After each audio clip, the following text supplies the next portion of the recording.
Hello everybody, welcome to the part 2 of my Q&A video. I'm answering questions from last week, from the last Q&A video. Any questions you have, go down below and I'll answer them in the next Q&A video, okay?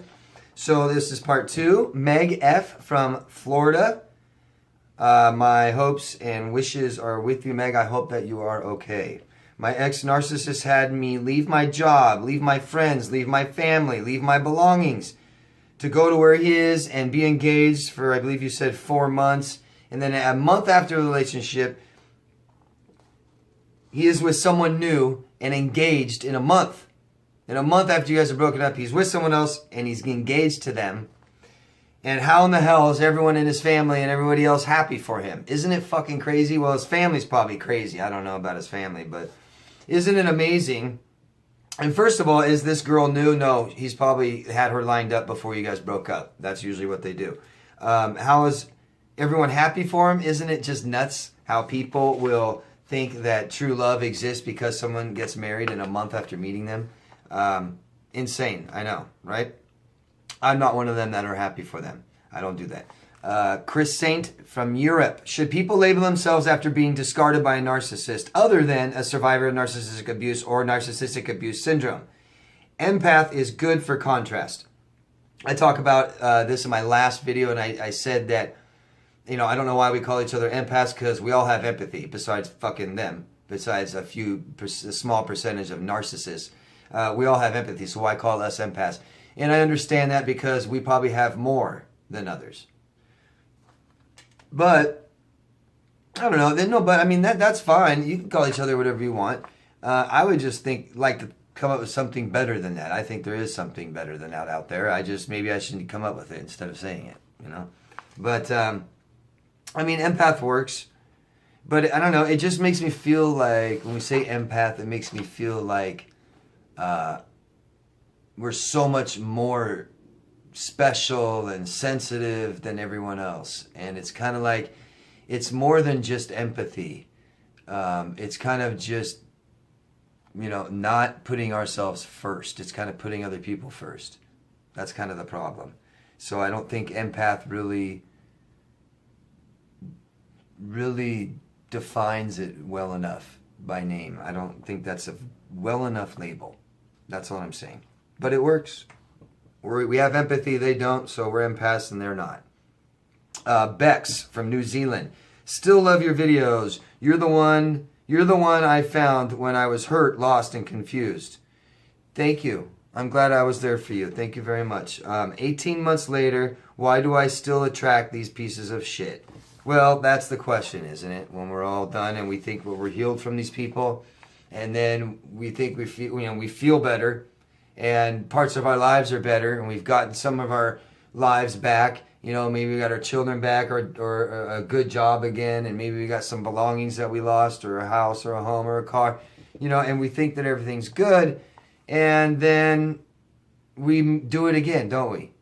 So it's about going back to our childhood and finding out why we did this, okay? So, and a lot of it, and it comes down to, just to briefly get into it, okay? And this is what I do for my clients to help them to have, you know, healthy relationships in the future, because that is the most important thing in life. Relationships. We need people. We need relationships. Without it, we're nothing. We're just simple animals out there, you know? So we need it, and without it, it gets depressing. So I help my clients on getting, you know, better relationships in the future, and the way you do that is go back to figure out why we're not putting ourselves first. And a lot of that is our childhood shame. And that's what keeps us from feeling worthy enough to have healthy boundaries in our lives. So, you know, I always recommend some sort of therapy, no matter who it's with, talking, figuring it out, processing, and having somebody experienced in this that can take you back and help you figure this kind of stuff out, okay? So there's a lot more work to do than just recovering. You know, there's a lot of educating and therapy needed and necessary to form, you know, healthy boundaries and have healthy relationships, okay? Her LRFness from the Adirondacks. Other than healing benefits of socializing during recovery, how can one repair severely damaged self-esteem? Well, great question.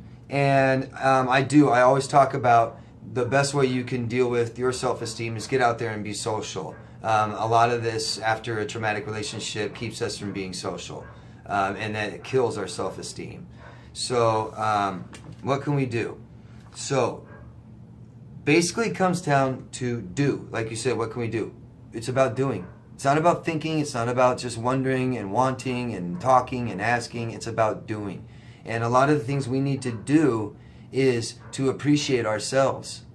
You know, one thing we don't want to do is to compare ourselves to other people. We don't want to compare ourselves to other people all the time. And what that does is, say, you know, you compare yourself to somebody who, you know, is a loser and a criminal and dresses bad and has no money. Yeah, that might make yourself feel better, but it won't work forever. And if you get into that pattern, that's what you'll do all the time, constantly comparing yourself to other people. And you don't want to do that, because there's always on the outside going to appear that somebody has more money than you. Somebody has better clothes than you. Somebody has a better education or a better job. There's so many things, but you have to understand that self-esteem is who we are. Okay? So we are all unique, and we need to be unique. And what that does is not make us feel like we have to change or be different. No, you don't. You're special with who you are. Okay? LRF, you're special. Just who you are. And learn to appreciate things that you've done in your life, because you've done great things.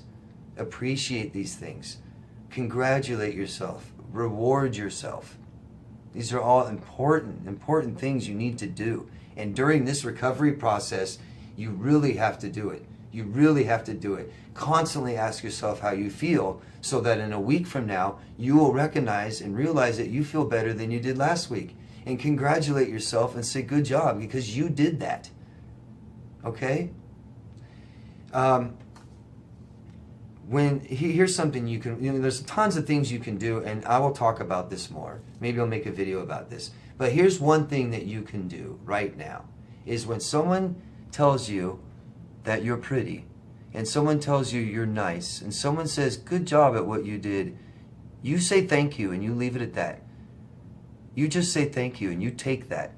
Because when you say, oh, no, it's nothing. Oh, no, not really. Oh, no, I'm not. No, I'm not. I'm not good looking. No, I'm ugly. You are stopping any self-esteem from happening.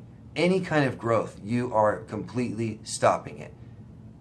And if somebody goes out of their way to give you a compliment, and it's genuine, and most compliments are, then you take it. Damn it.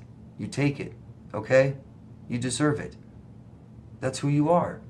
Don't shut that down. Don't stop that. Okay? I hope that helps. Thank you. Yo, booty stinks from the Midwest. Is your girlfriend's ex-narcissist still married? The Iceland story sounds so familiar. Yes, my girlfriend made a Q&A video a couple weeks ago. You guys can check it out if you haven't seen it. People seem to like it. And yes, her ex-narcissist just recently got married. And the Iceland story is hilarious. And it's funny that it sounds familiar, because yes, that's what they do. They take other people's personalities as their own, because they don't have them. Narcissistic personality deficiency. Happy Heaven. I've noticed commenters, they're all over the world. And she's like, am I on to something? Is this right? Yes, it doesn't matter. Now here's the thing. Society forms who we are, right? But there's narcissists in every culture, in every society, and the effects and the damage of it are the same to the brain. So all of us have the same damage. Maybe the amount might change, but we are damaged the same way. The damage that they cause is the same, okay? Makeup mobster from New York. From New York. You didn't like my New York accent? Do narcissists know they are? Yes, they do know that. Well, they know they're different. They don't all know the definition of narcissists. You know, just like it took us, you know, some time to find it. They may not know that they're an actual narcissist, but they do know their traits. They do know, they're aware that they're totally different, and they believe the problem is with all of us, not them. Has anyone actually told their narcissist, and what's their reaction? Yeah, any comments down below where you've told your narcissist, what's the reaction? But I'll tell you from my experience of tons of people I know who have told their narcissist, and they're basically, you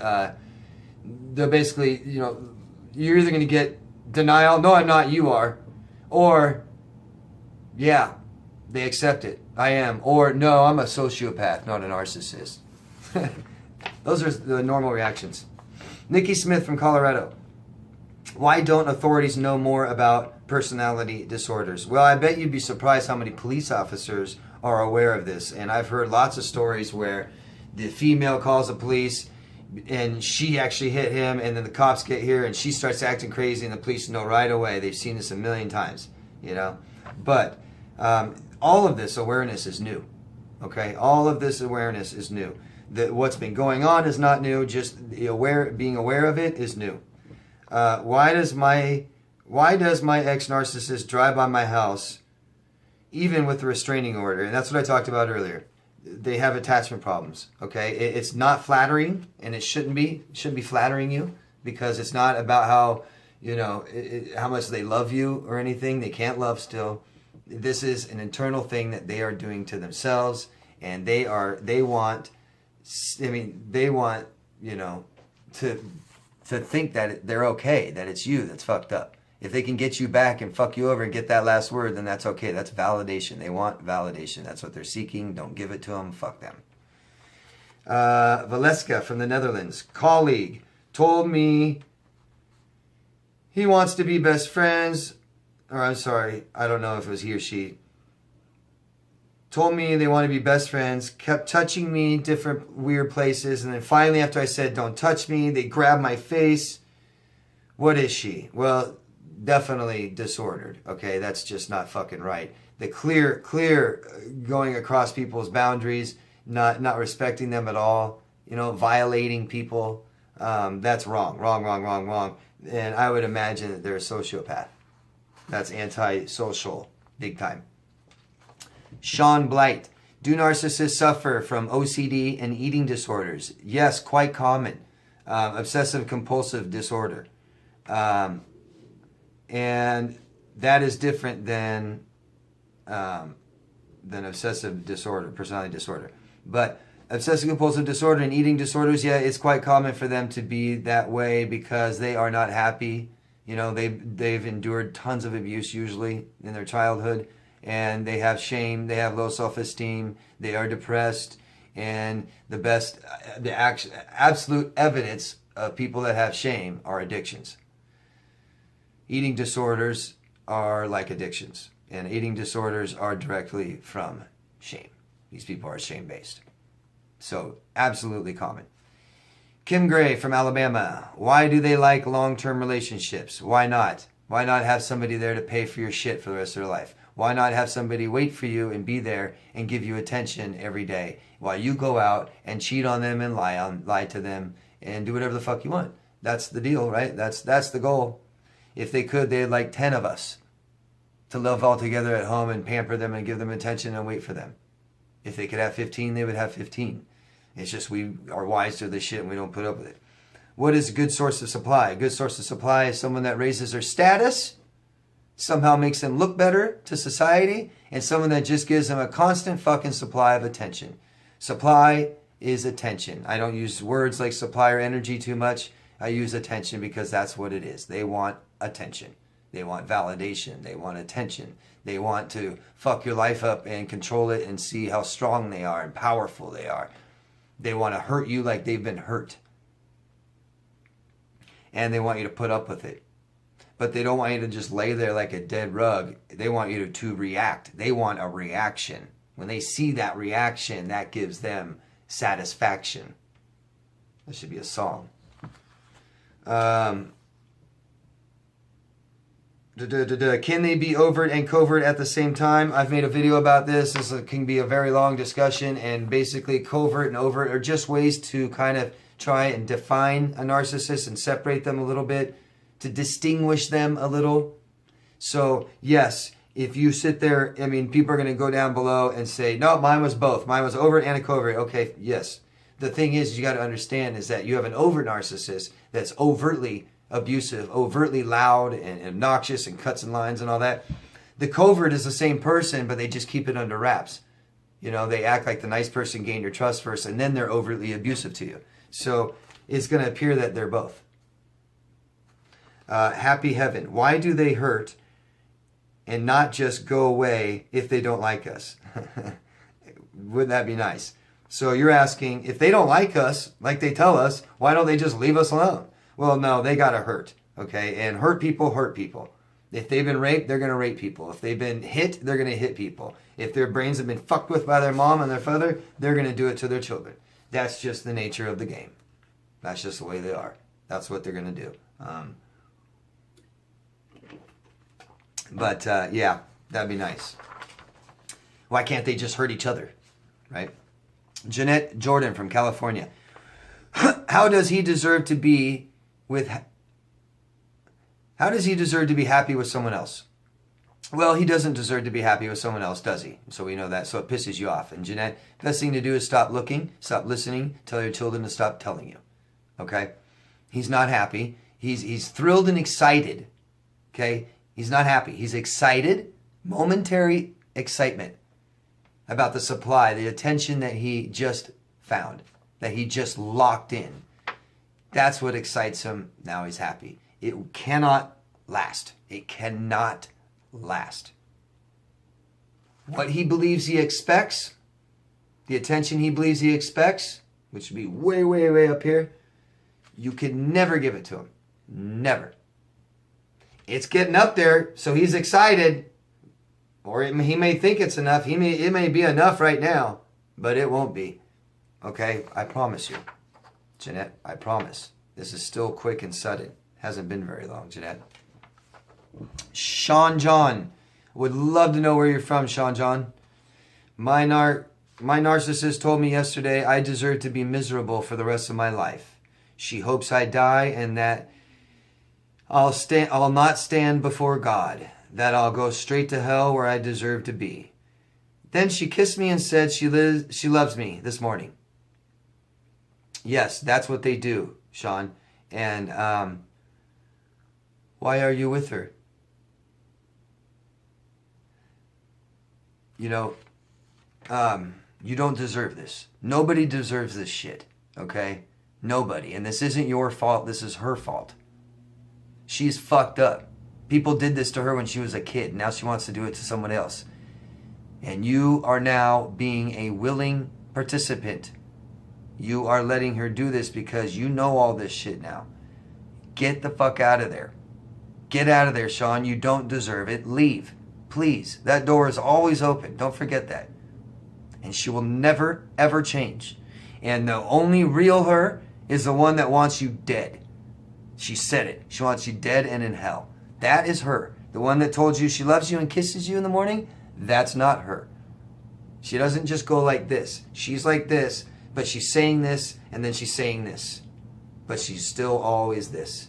She's a fucking piece of shit, and she is destructive, and she is destroying you, and she will not stop until you are dead. So you need to make the choice. Nobody else can do it for you, Sean. She's not going to kick you out. You need to make the choice to choose life over death. Choose the rest of your life. Go out there and live it. You deserve it. Fuck this shit. You don't deserve this. Okay? Hope that helps, Sean. That is it, guys. Thank you very much. Always. Anyone that's been touched by Hurricane Irma, I'm so sorry. Okay? I hope you're okay.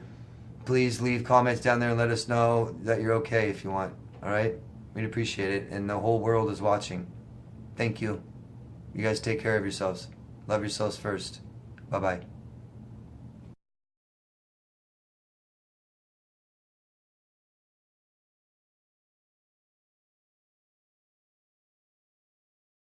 Danny Dog Productions.